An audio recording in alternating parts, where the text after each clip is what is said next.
Hello, everybody. I'm Ricky Smith. Welcome to Faith on Friday Presents.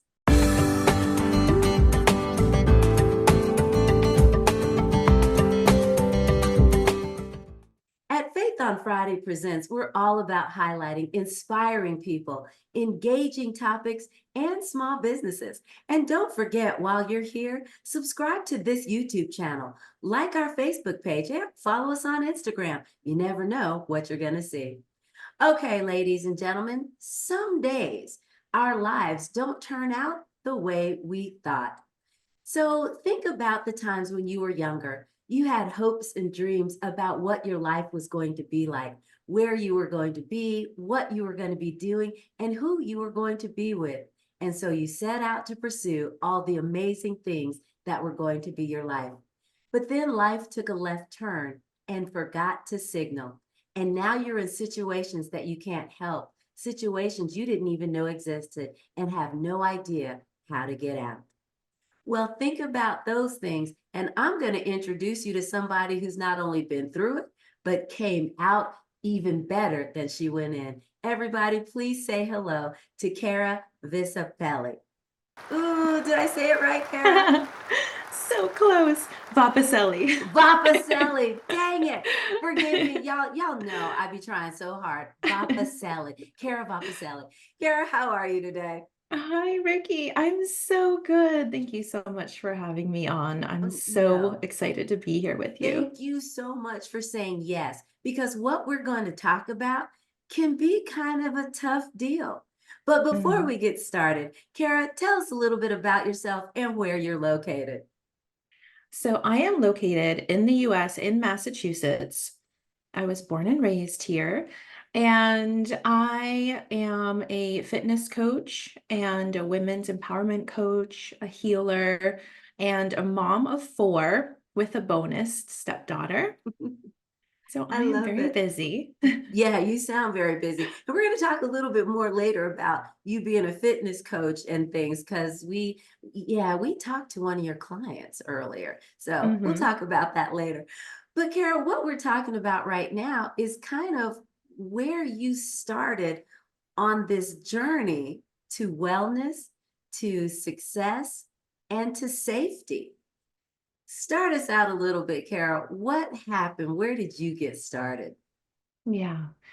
I can say that I am a totally different person today than I was a decade ago. So I found myself in my 30s. I was divorced and I was living at home with my parents. And I moved back to Massachusetts from Miami, where I was for 11 years. And I had my small daughter with me. And I remember thinking at age 30, oh my gosh, here I am. I have to start my whole life over. And I kind of felt like I was at the bottom.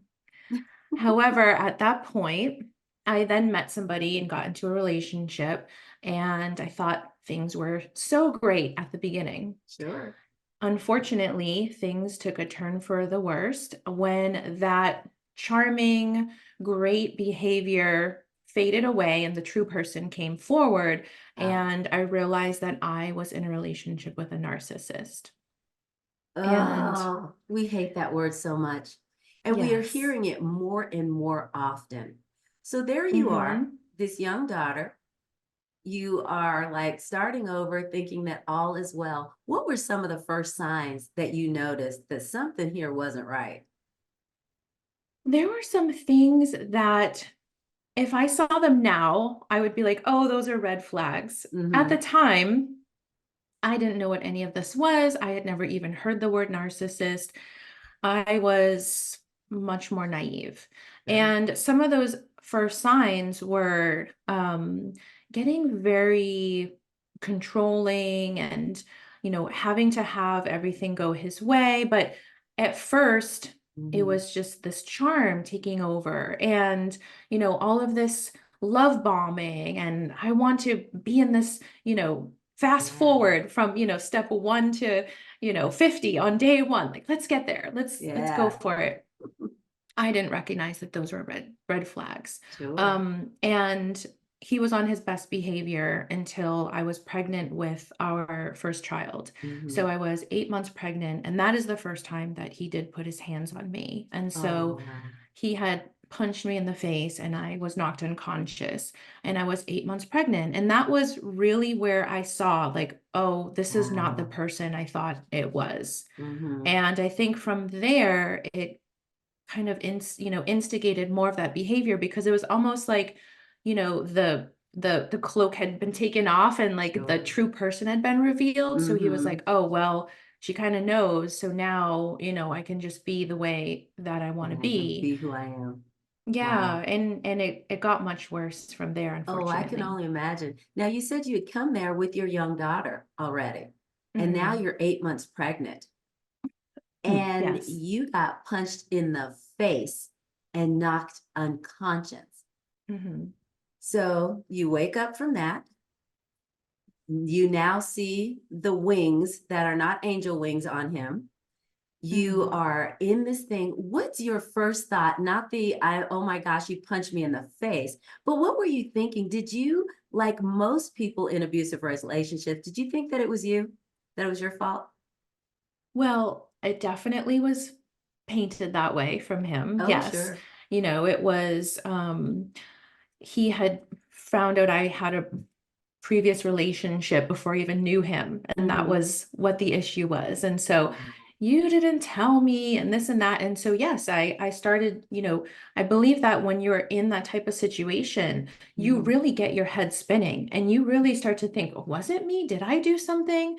Could I have prevented this? How did I perpetuate this? And the narcissist has this way about them of really taking you for a spin mentally and leaving you confused and thinking it's your fault. Oh, yeah. And it's amazing how manipulative that whole situation and that whole Sure. ride can be. Yeah. How afraid after that were you? So I thought that perhaps things will get better. He was really excited to have a son. Mm-hmm. I did realize though that once you brought once I brought now another person into the picture, and there's a Mm-hmm. baby that I'm nurturing and caring for, so now that attention is being taken away from that significant other. Right. And that caused a lot of problems because it was like, wait a minute, I need the attention. Mm-hmm. And it was really hard for me to be so close and want to be so close to my kids and constantly have him put this barrier, like, no, you're here for me, you're not Mm-hmm. here for them. And Wow. at that time I didn't have any words for this or any Mm-hmm. understanding, Sure. and I really thought nobody would possibly understand what I'm going through. Like, Mm-hmm. people will think I'm crazy, nobody would Yeah. understand. Mhm. But I know that that's not the case. Yeah, but you don't know at the time. Yeah. You're in it. You're like, I need to make this work. I have little kids now, and at least I'm okay. I have a roof over my head, food to eat. The children are safe. What did your Mhm. social life look like at that time, Kara? Oh, it was absolutely non-existent. Wow. So, unfortunately, after my son was born, I saw, let me go back a little bit. I would say there was a brief time where I did think things would get better, because Mm-hmm. he then was invested in getting therapy and said, I'm going to turn this around. However, I didn't realize that was also a manipulation tactic to try to Wow. get, you know, he basically was telling this therapist whatever he thought she wanted to hear. He was prescribed medication and never took it. So there were things that I was thinking were going to get better. Sure. In that time, then I became pregnant with our daughter, Mm-hmm. and I was the only one working. I was full-time personal trainer. He wasn't working. Mm-hmm. And I was out again, 8 months pregnant, out all day long training my Mm-hmm. clients. And I came home to find that he had rented a U-Haul, and him and his brother had moved out all my belongings from my home, packed them up, and he had got an apartment in an hour and a half away. in his name and said, "We're all living together here now. I don't feel comfortable with you having, Wow. something in your name, and now we're going to move here." And I was like, "Oh my gosh." And all I could think of Wow. was, "I'm exhausted. I just want to lay in my bed." And I didn't Sure. even have a bed. Oh my And so gosh. at that point, moving away an hour and a half from neighbors, family, friends, Mhm, everybody I mhm. knew, it was so isolating. And Yeah. it was a way for him to have even more control. Yeah. And things got worse from there. I was gonna say, because you're out all day working, doing all the things that you do to make money for the family, to pay the bills and all the things. Where were the children at this time? This little boy and this little girl now, were they with him every day? No, so my son would be either with him or with his mom or with Mhm, the daycare. So, mhm. most of the time it was at the daycare. Okay.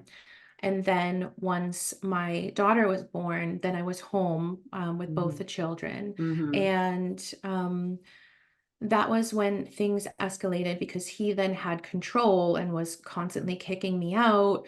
I would be Really? almost having the baby kicked out in the middle of the night and just having to drive around living out of my car.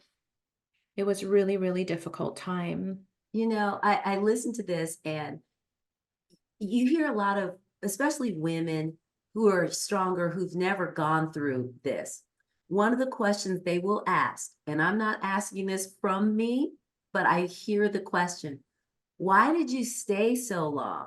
Why did you keep having babies with this man? What would you say to that?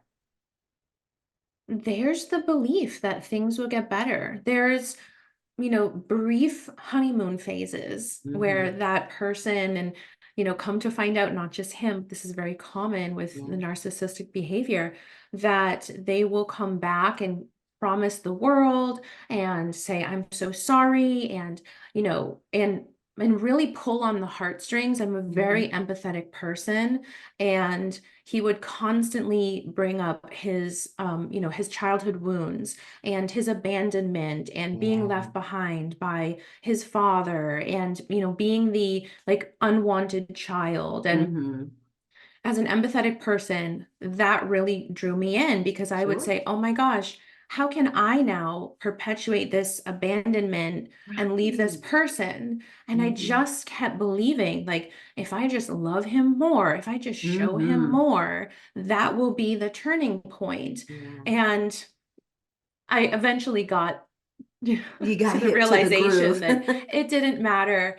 Anything I did was not going to change it. But Yeah. that's really what I was sold on. Mhm. And The hope of the um, maybe. yeah, Yeah. and then that honeymoon phase after, the big fights. Mhm. And I also came to realize after how powerful a trauma bond can be. I And love that. developing that Trauma trauma bond. bond was Mhm. something that I was stuck in this loop.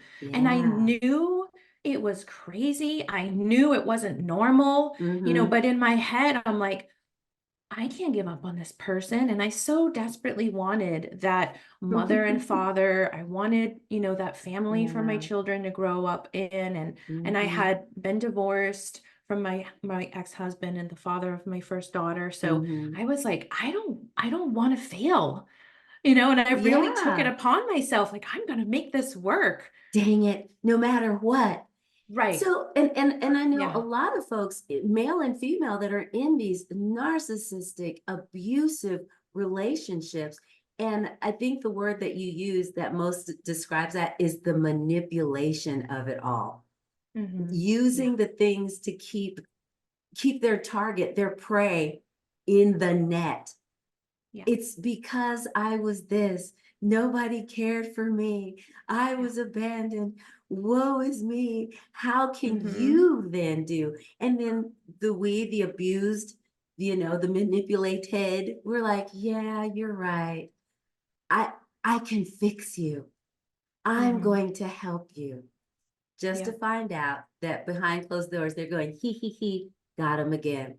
So, Yeah. Kara, in that, thinking back, how bad did it get before you're like, I'm done. I cannot. What was the worst thing that happened during that time? What happened was then, as I mentioned, we were moved an hour and a half away. Mhm. I was completely isolated. And it got to the point that I had no family or friends in my life. I was scared to reach out to them because he would constantly target them. If he couldn't get his way through me, he would Mhm. reach out to my parents or my brother or my Oh my friends. goodness. And so they were all like, I want nothing to do with this, you know? And so Mhm. either they removed themselves from my life, or I decided I can't possibly allow him, you know, to hurt these people. So I Right. just, you know, cut it off. And it got to the point when my daughter was then born, Mhm. and he continued to kick us out of the house, and I would be in my car with all the kids and Mhm. whatever, you know, I could grab quickly to leave Sure. the house, and I would be breastfeeding my daughter from my car, and like having to stop and buy us food, and going Mhm. to the park just to have somewhere to go. And my daughter wasn't doing well. She was not gaining weight, and I knew it Mhm. was because I was so stressed out. I'm sure I wasn't really nourishing to her through my Mhm. breast milk, Right. and she wasn't doing well, and the doctors were really they were a little bit scared for her. Mhm. Oh, wow. And it came to a head when he threatened to kill me. And I knew I had to get out. I said, I have to get out of this. I left the home as soon as I could at that Mhm. point. I went to see my parents and stay there. Yeah. And in the meantime, I I continued to see my daughter not doing well, and she was then put into the emergency room, and had to stay in the hospital for 2 weeks. So Mhm. I'm there now, staying with her, nursing her, and they're doing Oh all my these goodness. tests and trying to figure out what's wrong with her. Mhm. My parents were then left in charge of my then 2-year-old son, Mhm. who was very rambunctious and hard to Sure. and hard to control. And they also were trying to work, and it was so much tension. Mhm. And at that time, I said, I can't keep staying at my parents' house. I have to find my own place. Right. And I found my own place eventually. I moved in, and by that time, my daughter had a feeding tube, and she was, you know, diagnosed with some issues where she needed the feeding tube to survive. Sure. And between nursing her and then putting the feeding tube and then Mhm. cleaning the whole feeding Woo. tubes and then pumping, my entire life surrounding like keeping her alive, and it was so Yeah. much for me. I Mhm. couldn't work. I really couldn't bring her anywhere. Mhm. And at that time, I felt I really need some help. I felt like I'm really underwater. I am drowning. And I regret this decision, but it was at that time where I then reached back out to their father because I Mhm. knew he would help me. Right. And at that time, that was that in. He came back into our lives. And Sure. from there, I was like, I cannot believe I did this, but I Mhm. really was so desperate. Mhm. And some more years passed. And it finally got to the point where I truly did fear for my life. And Yeah. I thought, you know what? I can't picture my kids being put into his care. Mhm. And that was what finally got me to leave. Finally, once Yeah. and for all, I said, I cannot imagine if they were left with him, and I was Mhm. ready and willing to suffer the consequences at that time because I Woo. knew leaving is usually when it's the most dangerous and can Yeah. be the most volatile. True. And I said, I'm hunkering down. I have been through hell and Yes. back with this Yeah. man. So bring it. Like whatever it is, Let's let's go. go.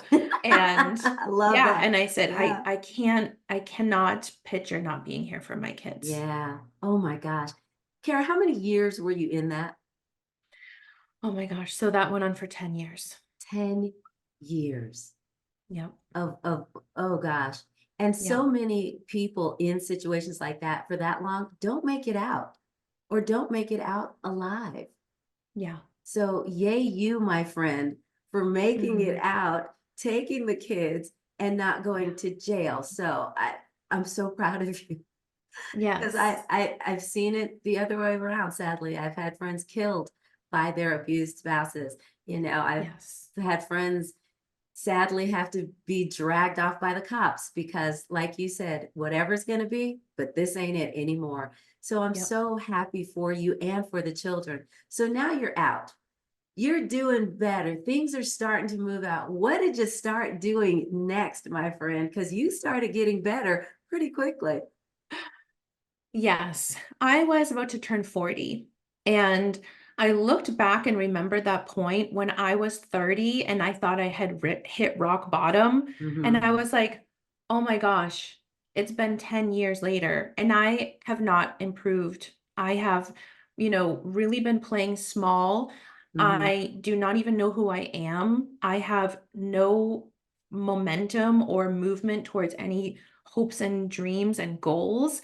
And I had to really reflect back, like, I cannot believe I allowed that to happen. It's been Yeah. 10 years. And so, about to turn 40, I was like, you know what? I am going to aggressively pursue whatever makes me happy All right because I now. did not remember the last time I was happy, Oh, besides wow. moments with my kids. Sure. And at that time, I knew that I wanted to be a professional in the sport of natural bodybuilding. I was coaching women to do that, Mhm. and I was playing small on my own and never pursuing anything on my own because I knew he would just sabotage it. Sure. So um, I said, you know what? I've always wanted to do that. And so I started training, and I think that going through that process really saved me because Mhm. I had an outlet. I had that way to move my body and to like help me get out of a slump from that kind of like Yeah. freeze state of overwhelm. And Mhm. I got into momentum, and I had to really relearn as well Mm. who I was. I was like, That's what right. did I used to do? And I Who was sat there I? and Yeah. I couldn't remember. I was Mhm. like, that is so Oh, sad. it And is. then, That makes me sad. yeah, the first thing that came to mind, I said, you know what? I used to love to read. And he had thrown away all my books. Oh my And goodness. so I didn't feel that it was safe to even have books because he would Oh my just throw away gosh. everything I owned, or anything that gave me joy was destroyed. So I started buying books and Mm. reading, and I was like, oh, I'm so happy. Like this most simple joy. And I continued to just build on that. Yeah. Oh my gosh. It's so crazy because then you said you got into the natural bodybuilding, which Hmm. is what you've been doing for a little bit. We're going to talk a Yes. little bit about that. But before we move to that, Kara, how are you? How are the kids doing? Oh my gosh, we are doing so great, honestly. Um, my oldest daughter just moved into college yesterday, Oh, and that was bittersweet. yeah. But we're doing well. And, I'm happy to say after all of this, I did find love again. And Yay. yes, I did have another baby. And this experience of having a child in a totally different environment was Hmm. so fulfilling to me because I felt Yeah. like, oh my gosh, I can really enjoy her. I can Hmm. enjoy these moments without feeling, terrified and being pulled away with Sure. chaos and always worry about appeasing somebody else. Hmm. And it's been such a blessing to be a mom and experience this from this new perspective, Yeah. and see my kids happy and see them thriving, and Aw. it's And I bet wonderful. they're happy though to see mommy happy. Yeah. Because it sounds like the first group, they just had really never known you to be happy and complete and fulfilled. Yes. And now Yes. to see that you are, I'm sure that is going to change the trajectory of their idea of what relationships are and can be. So, Yeah. yay, you. So, Gara, Thank moving forward you. now, girl, friend, what are you doing now? So I'm happy to say that after having my fourth baby, I did become the WNBF Pro Fit Body World Champion. And so not only did I become a professional in 2 categories, but I reached the highest pinnacle of becoming a Mm. world champion. And it was so amazing for me, as you mentioned, my my children got to witness me wanting something for me and to witness my growth through that and achieve it. It was so amazing. It is, that's just such a cool thing to hear. Now, I know that we recently did an interview with one of your clients who is Mhm. another WNBF, but she was bikini pro master. And you all may Yes. remember Miss Wendy Hayek, and she has been phenomenal, but you were her trainer. So Yes. tell me a little bit, what's the difference between what Wendy did as a pro master bikini uh champion and what you're doing? What's the difference? So the main difference is that there's different categories based on muscularity. Okay. And so Wendy was the 3-time Pro Bikini Masters World Champion. Yeah. And so bikini has a slightly lower amount of muscle. And Okay. then the next tier would be figure and then fit body and then bodybuilding. Okay. Wow. So you were fit body. Yeah. Okay. So that just means a little bit more muscle. Yes. It's And funny some because, different of course, posing. while we're chatting, of course, people are looking at some of your amazing pictures. All I can say is, oh my gosh, and wow. That is incredible. So now, Carol, what is it that you're telling people now? Because you're also a coach in lifestyles and healing and things. What are some of the things that you're telling your clients based on some of the experiences that you had hanging out, if you will, with a narcissist? So I have now really stepped into what I feel is my true life's purpose of helping empower women to also step into their power. Mhm. And I realized how I was playing small and giving all my power away. Yeah. And we're not meant for that life. Like, that is Okay. not what's it. Hmm. And once I realized that for myself and went through my healing journey, and as I mentioned at the beginning of this, I am a totally different person than I Sure. was. Hmm. And I feel so blessed to have gone through that experience. And I'm grateful for all of it because Yeah. Wow. without that, I wouldn't have had the opportunity to be here where I am today. And I Wow. really feel an obligation to share that with women and Hmm. help them see how it doesn't have to be an experience with a narcissist, although I know it is very prevalent, much more Yeah. common than I would have realized. Sure. But it can be any trauma, childhood trauma, or anything Hmm. that has held them back. Right. And it's really, as I mentioned, I feel so strongly attached to this purpose now. And it, Hmm. it really does light me up to It's so share my glad. story and then also to help women and lead them through, just Mhm. as I did, to be on the other side of it and Yeah, find that life is so beautiful really and is. there's so much out there, and that we don't have to be stuck appeasing somebody else All and right worrying now. about somebody else. There's such a better way of life.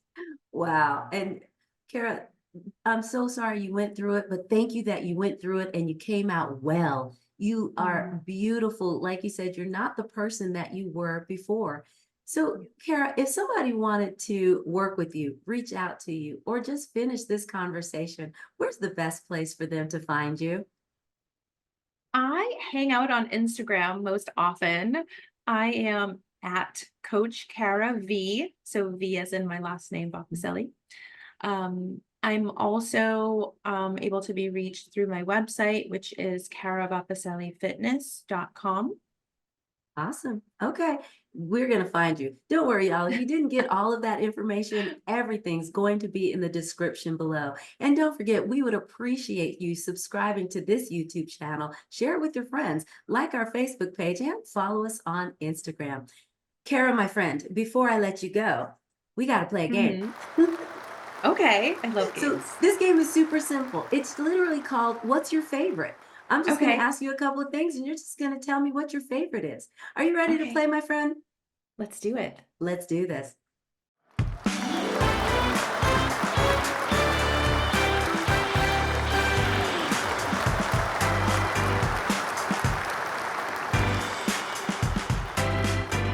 Cara, what is your favorite season of all time?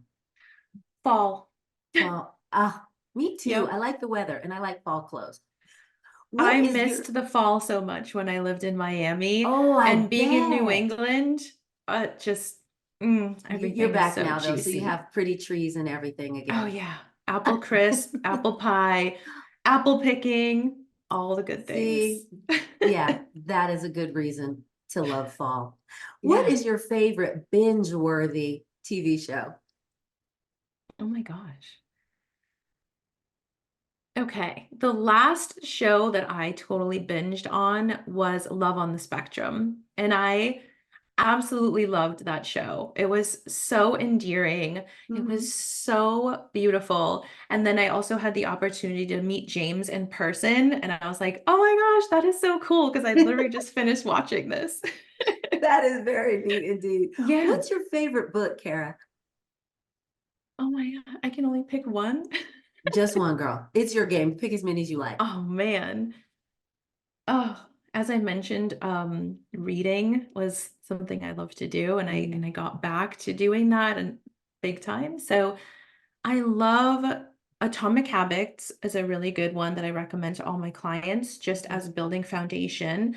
I love The Power of Now. Oh my gosh, so many. I'm just gonna keep those as my top Okay. two. Those are Yeah, still really good ones. yeah. What is your favorite advice that you've ever given? Mm. Well, I'm going to probably say something that I literally just told a client friend of mine a few days ago. I said, "You can either be burned by the fire or you can rise from the ashes." And I Ooh, was like, "This is time for you to step into your queen era." And yeah, and I just felt it. I was leaving a voice note and I said those words and I got like full body goosebumps and I was like, wow. "Oh," and she's like, "I received that. That was I, what I I'm needed." receiving it for me. That is phenomenal. And finally, Cara, finish this sentence. I have a ridiculous amount of blank. What a great question. I have a ridiculous amount of Aquaphor. What? Aquaphor for my lips. I need one in every room, every purse, in my car. I literally cannot live without it. God, that is hilarious. Cara, I just thank bought 3 you. more today at the store. You know, they're not going to run out, and I'm sure you have enough, my friend. Yeah.